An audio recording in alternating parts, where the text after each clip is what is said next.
Greetings and good morning. When I was a child growing up, I didn't play sports or run much. I have CMT type 2 form muscular dystrophy. So while most kids were getting ready for football practice or whatever other types of sports they played, I played video games.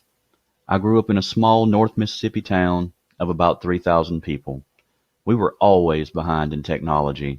No sports stadiums, no constant movie theaters, not even a Walmart.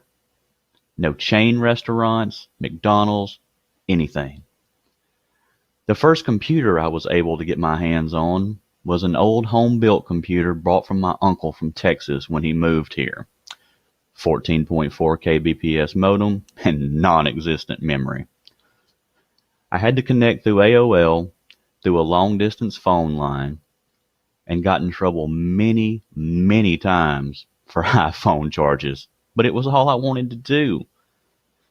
I wanted to connect to this big world of information and just start filling my head with it. My little town finally got dial-up service through the local telephone company,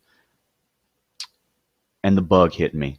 I had my folks drive over an hour away to pick me up a better system to use.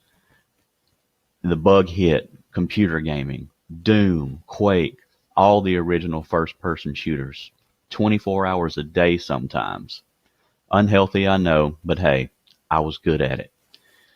It made me feel better. In those environments, I wasn't disabled. I was a soldier or a wizard or some other mythological creatures, robots, whatever your mind could imagine you could be. I also began working on computers and began to fix neighbors' computers and people in the town just to make some extra money to buy new games with. I can build a computer from the ground up and can't program a VCR, was a everyday saying in my house. I always stayed in gaming, just being immersed in those different worlds, from the Mushroom Kingdom of Mario to Hyrule of Zelda, or from Star Wars universe in space to real-life warfields of wars fought throughout history. I was hooked. I wanted to know everything I could about them, how they were made, who made them, and what did I have to do to reach that level. As I got older, though, I got the old speech at home about going out and getting a quote-unquote real job. I lost touch with my gaming and went out and tried to make a life. I ended up getting a job at a hotel about 30 miles away and absolutely loved it. Loved it for the most part. I met celebrities and all kinds of wonderful people. It did take its toll on me, however, and I finally had to leave on medical grounds. And of course, you guessed it, back to gaming I went.